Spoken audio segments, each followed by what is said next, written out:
राज्य के साथ आप एक्सपेरिमेंट करोगे, ठीक रहा तो फिर आप पूरा देश का स्तर पर लागू कर दो। बात समझ में आया? तो राजनीतिक प्रयोग प्रांतों के स्तर पर ज्यादा होता है। चेक कर लो, अगर सही रहा कानून तो पूरा राज्य के, पूरा देश के स्तर पे आप लागू कर दो। अब ये सारे तुम फायदे देख रहे हैं। स्टार्ट करें। देखो, अभी तक हम लोग परिसंघात्मक और संघात्मक के हम लोग क्या देखे थे? बेनिफिट्स देखे थे, क्या चीज कॉमन था वो भी चीज देखे। अब देखना है कि परिसंघात्मक और संघात्मक के अपने नुकसान क्या है, यानी कि कन्फेडरल और फेडरल के जो प्रोस तो पढ़ चुके, हम लोग कॉन्स पढ़ने वाले हैं, ठीक है। उसका लॉस क्या है, नुकसान क्या है। देखो, सबसे पहली बात ये होता है कि इसमें दोहरे शासन तंत्र की वजह से खर्चा ज़्यादा होता है सरकार का। यानी कि दोहरे शासन का मतलब क्या होता है? केंद्र के स्तर पर अलग सरकार होती है, राज्य के स्तर पर क्या होता है? हाँ, राज्य के स्तर पर क्या होती है? अलग सरकार होती है। केंद्र के स्तर पर पीएम है, फिर उसके पूरा मंत्रिमंडल। राज्य के स्तर पर सीएम है, फिर उसका पूरा मंत्रिमंडल, यानी कि पूरा कैबिनेट जो है। अब सबको सैलरी कहाँ से देगी? अपने गुल्लक से ही देना पड़ेगा, समझ रहे हो? सरकार जो मतलब कि जो पब्लिक अपना टैक्स देती है, उसी टैक्स से ना सबको सैलरी मिलता है। तो इससे क्या देख रहे, एक ही देश में अलग अलग, यानी कि दोहरा शासन तंत्र के वजह से खर्चा क्या हो रहा है? ज़्यादा हो रहा है ना। फिर केंद्र के स्तर पर एमपीज जो सांसद होते हैं, फिर सांसदों का पूरा खर्चा, फिर सांसद भवन बनवाओ। केंद्र के स्तर पर फिर विधायक लोग जो होते हैं, legislature, member of legislature, MLA.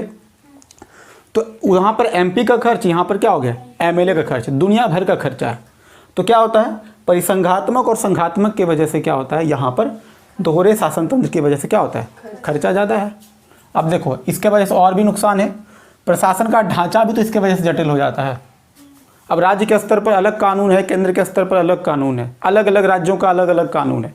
लोग परेशान हो जाते हैं कानून पढ़ते पढ़ते, ये कानून माने कि ये कानून माने। एक तो जो स्टूडेंट होते हैं बेचारे, वो भी परेशान हो जाते हैं। राज्य का फाइनेंस, वो आर्थिक सर्वेक्षण अलग पढ़ो और केंद्र का आर्थिक सर्वेक्षण अलग पढ़ो, बजट भी अलग पढ़ो, उसका भी बजट पढ़ो, समझ रहे हो? तो प्रशासन क्या है? बहुत ही जटिल हो जाता है। केंद्र के स्तर के अलग अधिकारी और राज्य के स्तर के अलग अधिकारी, तो अधिकारी भी दो दो तरह के हैं। पूरा तरह से मामला जो है कम्प्लेक्सिटी का हो जाता है, ठीक है।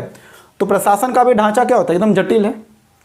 उसके बाद केंद्र और स्टेट के बीच अधिकार क्षेत्र को लेकर के भी विवाद होते रहता है। कई बार क्या होता है, जो कानून बनता है वो कानून किसी राज्य को नुकसान भी पहुंचाता है।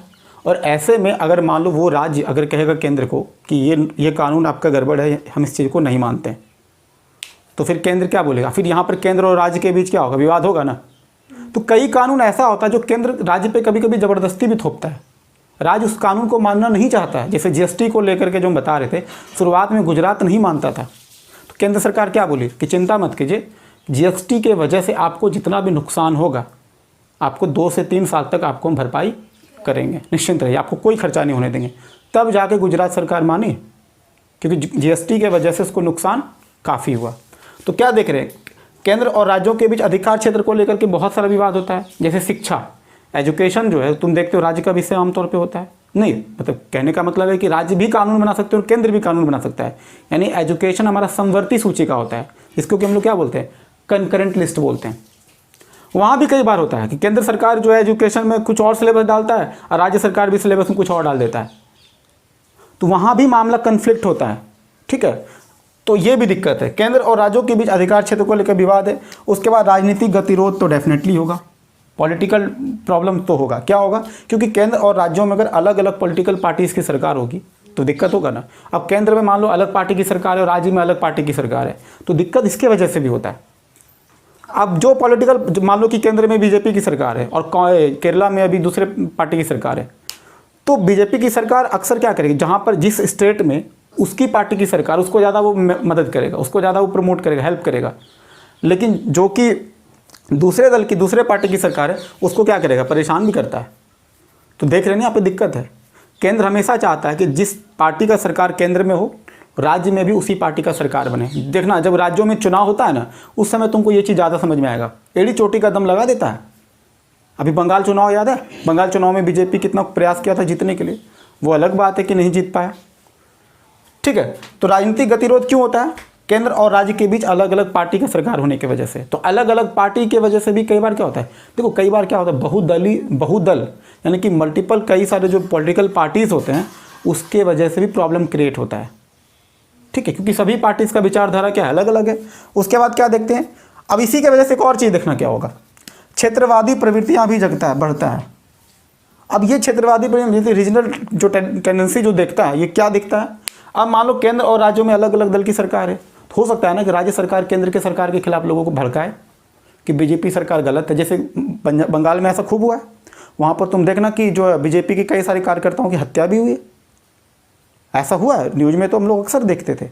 और कि मोदी सरकार के खिलाफ जो है कांग्रेस यहाँ पे पश्चिम बंगाल में बहुत सारे तुम देखना कि नारा भी लगाया गया था, तो केंद्र के खिलाफ ममता बनर्जी खूब भड़काई आप वहाँ के लोगों को। तो इससे क्या होता है? क्षेत्रवादी प्रवृत्ति बढ़ा ना रही। बंगाली लोग केवल अपने बंगाल के लिए सोचते हैं। फिर अगर आप बार बार क्षेत्रवादी मतलब कि ये प्रवृत्ति अगर रहा कि सिर्फ आप बंगाल के बारे में सोचोगे, फिर देश के बारे में कब सोचोगे? हमेशा सोचोगे कि हम बंगाली फर्स्ट, तो फिर कब ऐसा दिमाग में आएगा कि इंडियन फर्स्ट? तो होना क्या चाहिए था? Indian first, then Bengali, then Bihari, then Marathi. लेकिन यहाँ पे चीज़ें क्या चल रहा है? पॉलिटिकल पार्टीज़ की वजह से भी ऐसा होता है, वो अपने पब्लिकों को जानबूझ के भड़काती है केंद्र सरकार के खिलाफ। तो राज्य सरकार जानबूझकर क्या करती है? इसके वजह केंद्र सरकार के विरुद्ध अपनी जनता को भड़काती है, और जिसकी वजह से क्या होता है? राष्ट्रीय एकता और अखंडता को बहुत ही नुकसान होता है। देश फिर एक नहीं रह पाता है, देश में लोग टूटने लगते हैं। अगला क्या देखते हैं? असंतुलित विकास, ये भी इसी के वजह से होता है। अब केंद्र में अलग पार्टी की सरकार है, राज्य में अलग पार्टी की सरकार है, तो केंद्र चाहेगी कि हम वैसे स्टेट को ज़्यादा मतलब कि फाइनेंशियल सपोर्ट करें जिसको कि जहाँ की अपनी सरकार है उसको ज़्यादा फंडिंग करेगा। जैसे यूपी में योगी जी की सरकार है और केंद्र में बीजेपी की सरकार है, तो निश्चित रूप से जब भी फंडिंग किया जाएगा स्टेट को, जब राज्यों को चूंकि केंद्र सरकार बहुत सारे पैसा देती है, तब वैसे में किसको ज़्यादा प्रायोरिटी मिलेगा? यूपी को मिलेगा, ना कि केरला को मिलेगा, ना कि दिल्ली को मिलेगा। समझ में आ रही है? क्योंकि दिल्ली में भी उसकी सरकार नहीं है, दिल्ली में आम आदमी पार्टी की सरकार है, केरला में दूसरे पार्टी की सरकार है। तो ऐसे में क्या होता है? जैसे बंगाल में तृणमूल की सरकार है, तो अलग वो केंद्र सरकार चाहती है कि हम अपने जहाँ पर कि मेरा अपना पार्टी का है, क्योंकि वहाँ फंडिंग करेंगे तब वहाँ वो राज्य में डेवलपमेंट होगा, तभी ना लोग हमको वोटिंग करेंगे। वो चाहते हैं कि लोग लुभावन के तरीके में वजह से होता है। ठीक है, तो असंतुलित विकास का मतलब क्या होता है? कि जब केंद्र और राज्य में अलग अलग पार्टीज की सरकार होती है तो असंतुलित विकास भी यहाँ पर देखने को मिलता है, क्योंकि सभी राज्यों को मतलब किसी राज्य को ज़्यादा भाव दिया जाता है, किसी राज्य को कम। जहाँ उसकी पार्टी की सरकार है उसको ज़्यादा वैल्यू मिलेगा, और जहाँ उसकी पार्टी की सरकार नहीं उसको कम मिलेगा। ये सारा मामला समझ में आया? तो ये क्या था? परिसंघात्मक और संघात्मक के नुकसान। तो जो चीज़ आप नुकसान देख रहे हो, यही चीज़ एकात्मक के लिए क्या बन जाएगा? फायदा। एकात्मक शासन में क्या होगा? पहला बात दोहरा शासन तंत्र होगा? नहीं। तो खर्चा बढ़ेगा? नहीं। प्रशासन का ढांचा अत्यंत जटिल होगा? नहीं, सीधा केंद्र के स्तर पर होगा। उसके बाद क्या होगा? केंद्र और राज्यों के बीच अधिकार क्षेत्र को लेकर के भी कोई विवाद देखो हो सकता। देखो प्रशासन का ढांचा अत्यंत जटिल करने का मतलब ये होता है कि ऐसा नहीं कि राज्य के स्तर पर कोई सरकार होता नहीं है। देखो जो यूनिटरी सिस्टम होता है वहाँ भी राज्य के स्तर पर होता है, लेकिन उसका उतना वैल्यू नहीं होता है। तो केंद्र और राज्य के बीच अधिकार क्षेत्र को लेकर के भी कोई विवाद नहीं होगा, राजनीतिक गतिरोध भी बिल्कुल नहीं होगा, क्षेत्रवादी प्रवृत्ति जगेगा नहीं, असंतुलित विकास का भी समस्या। तो जो चीज़ इसका नुकसान है, जो चीज़ का कमी है, इसी चीज़ का सॉल्यूशन क्या है? एकात्मक वाले में। तो मामला देखो संघात्मक और परिसंघात्मक हम लोग देख चुके हैं। अब हम लोग देखेंगे एकात्मक शासन प्रणाली में उसकी क्या विशेषता है, वो समझते हैं। देखो यूनिटी सिस्टम में क्या होता है? सबसे पहला बात यह है कि उसमें कार्यपालिका और विधायिका के स्तर पर कोई समानांतर ढांचा नहीं होता है। इसमें समानांतर ढांचा का मतलब क्या होता है कि केंद्र के स्तर पर और राज्य के स्तर पर जो अलग अलग सरकारें होती है ना, जैसे केंद्र के स्तर पर होती है प्रधानमंत्री और राज्य के स्तर पर क्या होता है? मुख्यमंत्री। इस तरह का ढांचा जो है यहाँ पर एकात्मक शासन प्रणाली में देखने को नहीं मिलता है। अच्छा, इसके अलावा अधिकारी तंत्र भी, अलग अलग अधिकारी तंत्र भी देखने को तुमको नहीं मिलेगा। मतलब जो भी अधिकारी तंत्र होगा वो क्या होगा? सीधा केंद्र का ही होगा।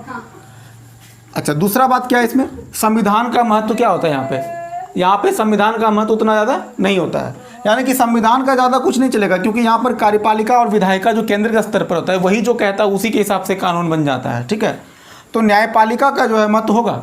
जब संविधान का महत्व ही ज़्यादा नहीं होगा तो वहाँ पर न्यायपालिका का महत्व होगा? नहीं होगा। वहाँ पर सुप्रीम कोर्ट क्या होगा? कमज़ोर होगा। तो एकात्मक शासन पर, जैसे कि चीन जैसे देश की अगर हम बात करें, वैसे ध्यान रखना एकात्मक शासन में हम ब्रिटेन को भी पढ़े थे, और ये बात ध्यान रखना कि ब्रिटेन की संसद बहुत मजबूत है, बहुत ज़्यादा मजबूत है, लेकिन वहाँ की जुडिशरी कैसा है? कमज़ोर है। जुडिशरी का उतना चलता नहीं है। ठीक है, तो वहाँ भी यूनिटी सिस्टम के जैसा ही दिखता है।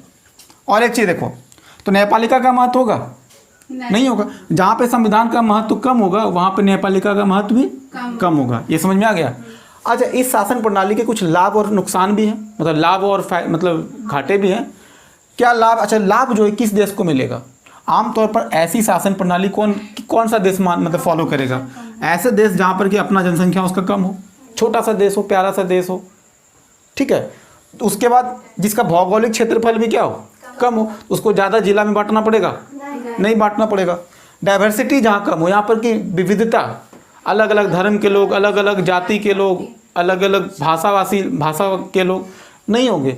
यानी कि वैसा देश जहाँ पर की डाइवर्सिटी कम है, जहाँ का क्षेत्रफल कम है, जहाँ का पॉपुलेशन कम है, आमतौर पर वैसे देश में ये एकात्मक शासन प्रणाली जो है बहुत ही सफल है, सक्सेसफुल है, वहाँ कोई प्रॉब्लम नहीं है।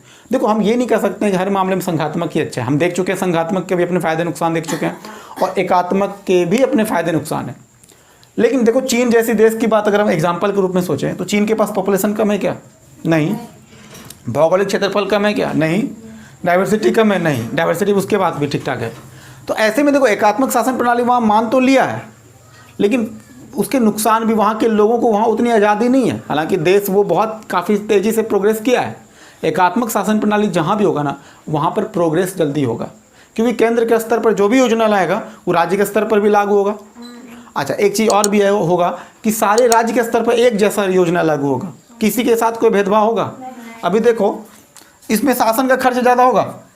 इसके फ़ायदा ये है कि इसमें प्रशासन पर ज़्यादा खर्च नहीं होता है, क्योंकि ज़्यादा अधिकारी तंत्र रखना नहीं पड़ता है। केंद्र के स्तर पर जो रख लिए उसी से काम चल जाएगा। देखो, राज्य के स्तर पर अलग से विधायिका नहीं रखना पड़ता है, जो केंद्र के स्तर पर विधायिका है उसी से हमारा क्या होगा, काम चल जाता है। तो इसके शासन पर खर्च कम होता है, तो पहले बात सरकार का पैसा बचता है। दूसरा क्या है, शासन कार्य में जटिलता भी उतना ज़्यादा नहीं है, कॉम्प्लेक्सिटी उतना नहीं है। नहीं, अब जटिलता का मतलब क्या होता है? अब जैसे कि मान लो कि केंद्र और राज्य के बीच कोई मामला हो गया, झगड़ा हो गया किसी बात को लेकर के।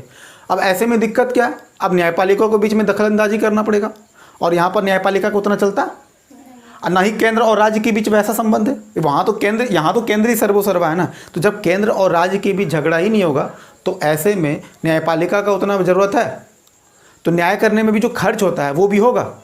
और शासन करने में इतना जो जटिलता था कि कोई भी योजना लागू करेंगे तो कोई राज्य हम चिल्लाएगा, नहीं हम इस योजना को लागू नहीं करेंगे। चीन में ऐसा नहीं होता है, ब्रिटेन में ऐसा नहीं होता है। ब्रिटेन के सांसद जो बोल देगा वो सारे राज्यों में उस चीज़ को लागू करना पड़ेगा। तो इफ़ एंड बट वहाँ पर ज़्यादा नहीं होता, जो बोलेंगे चुपचाप एक बार में मानना पड़ेगा, ज़्यादा तू तड़ाक नहीं करना है ना। एक बार में जो कहते हैं सीधा मान जाना। जैसे छोटा बच्चा, जब तक बच्चा छोटा रहता है, माँ बाप जो कहते हैं बच्चे को मानना पड़ता है, नहीं मानेगा तो पता है उसको लग जाएगा। तो जब तक तुम टीन एज में थे तो एक तरह से कैसे शासन में जी रहे थे? एकात्मक शासन। जैसे जैसे टीन एज से धीरे धीरे बढ़ते चले गए, जैसे जैसे तुम्हारे पास अपना ऑटोनॉमी हुआ कि तुम कौन कौन से फैसले तुम कर सकते हो और कौन कौन से फैसले तुम्हारे फादर कर सकते हैं, ठीक है। तो ऐसे में ये कैसा सिस्टम हो जाता है परिसंघात में, यानी कि टीन एज के बाद जैसे जैसे हम लोग एडल्ट होते चले जाते हैं, धीरे धीरे हम लोग फेडरल सिस्टम में जीने लगते हैं। और जब टीन एज से में होते हैं या फिर उससे छोटे होते हैं तो हम लोग कैसे शासन में जीते हैं? यूनिटी, ठीक है। अच्छा, एक बात और देखना, सभी देशों का संतुलित विकास, सभी क्षेत्र का अगर बात करेंगे तो सभी राज्य का क्या होगा? इसके वजह से सभी क्षेत्र का, यानी कि जितने भी राज्य होंगे सभी का विकास कैसा होगा? संतुलित।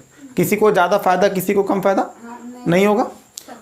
और इसके वजह से क्या होगा? जब सभी क्षेत्र का संतुलित विकास होगा तो इससे राष्ट्रीय एकता और अखंडता क्या होगा? बेहतर होगा।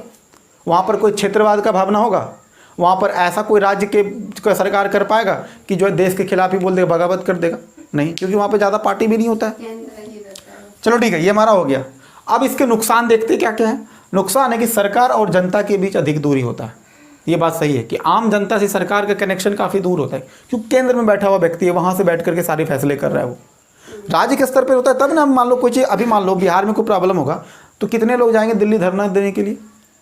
ये छोड़ो, तमिलनाडु के बारे में सोचो जरा सा। अगर भारत में एकात्मक शासन प्रणाली होता, अगर मान लो कोई तरह का तकलीफ होता, केंद्र सरकार से नाराजगी होती किसी बात को लेकर के, तो तमिलनाडु के लोगों को धरना प्रदर्शन करने के लिए कहाँ जाना पड़ता? दिल्ली।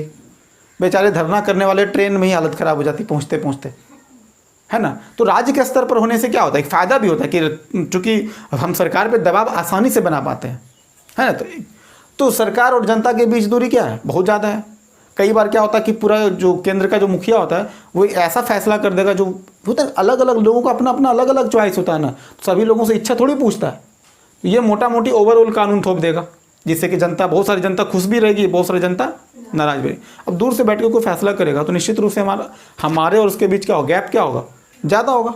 अच्छा, निर्णय करने वाले, इसी की तुम समझना, इसी चीज़ में निर्णय करने वाले बहुत दूर से स्थानीय समस्या को देखते हैं, बहुत दूर से। अब लोकल प्रॉब्लम है, अब वहीं दिल्ली में बैठ करके एसी में बैठ करके मामला सुलझा रहा है कि चलो भाई राजस्थान में गर्मी की समस्या को कैसे कम किया जाए, पानी की समस्या को कैसे कम किया जाए। अब वहाँ दिल्ली में बैठकर एसी में फैसला कर, अरे भाई कभी ग्राउंड लेवल पे आके चेक करो ना, तब पता चलेगा। आमतौर पर ऐसे फैसले बैठ के वहाँ से करते हैं, तो ये थोड़ा सा दिक्कत है। तो लोकल प्रॉब्लम कौन ज़्यादा अच्छे से बता पाएगा, जो वहाँ का लोकल नेता होगा। लोकल नेता का अभाव होता है, वहाँ पर कोई लोकल नेता नहीं होता है। जो भी नेता होगा सीधा कहाँ पहुँच जाएगा, केंद्र के स्तर पर पहुँच जाता है। तो स्थानीय समस्या को उतना अच्छा समझ पाएगा नहीं। इससे क्या होगा, स्थानीय समस्या को समाधान बेहतर तरीके से नहीं होता है, तो वहाँ पर स्थानीय समस्या को अच्छे से इम्प्लीमेंट नहीं कर पाता है, जबकि संघात्मक में ये चीज़ बहुत अच्छे से होता था। अगला देखो क्या है, ऐसे समस्या, देखो एकात्मक शासन में क्या होता है, अधिकारी तंत्र का बड़ा बोलबाला होता है, क्योंकि जो ब्यूरोक्रेट्स होते हैं, जिसको कि ब्यूरोक्रेसी बोलते हैं, अधिकारी तंत्र केंद्र के स्तर पर जितने भी ऑफिसर होते हैं उसी से सारे काम चलते हैं। तो राज्य के लोगों का कुछ सुनेगा, अधिकारी का अपना मनमाना बहुत चलता है। क्यों, एकात्मक शासन है, जो चाहेगा वो मनमाना कर सकता है। अब तुमको सबसे अच्छा एग्जाम्पल देते हैं, वैसे डीएम का, मान लो डीएम तो मतलब स्टेट का पीसीएस दे करके भी बन जाता है और सेंट्रल का भी मतलब यूपीएससी क्रैक करके भी बनता है।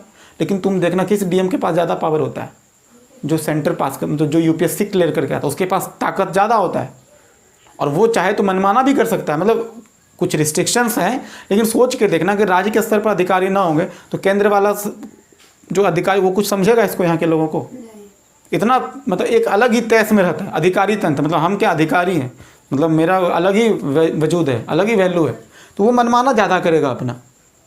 चूँकि लोकल स्तर पर जो अधिकारी बनता है वो थोड़ा यहाँ के प्रॉब्लम लोगों को समझता भी है ठीक से। उसके बाद इसके वजह से क्या होगा, जब अधिकारी तंत्र ज़्यादा मजबूत होगा तो लाल फीताशाही ऑटोमेटिक होगा। लाल फीताशाही को इंग्लिश में बोलते हैं रेड टेपिज्म। एक्चुअली ये वर्ड कैसे बना था, देखो पुराने समय में जब कोई भी काम कराने के लिए जब लोग जाते थे अधिकारी के पास ना, जिसको कि बाबू कहते थे, बाबू साहब कर दीजिए जरा सा मेरा ये काम, वो क्या करते थे, कागज़ बना करके उसको जो है फाइल में डाल करके लाल कलर के फीते से इसको बांध देते थे।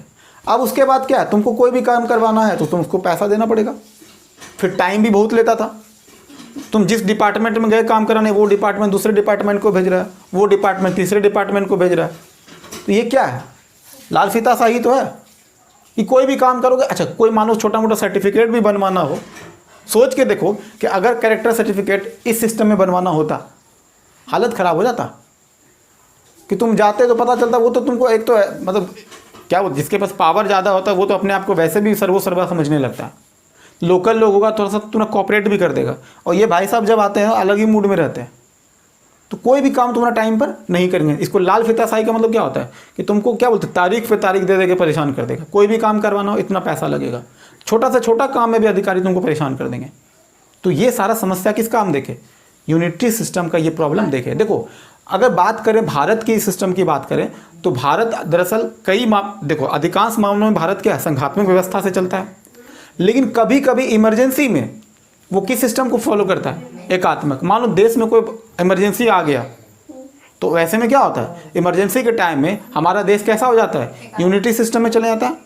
तो चलो ठीक है, आज का टॉपिक हमारा इतना ही था, और यूनिटरी सिस्टम वाला टॉपिक हमारा क्या हो गया, खत्म हो गया। ठीक है।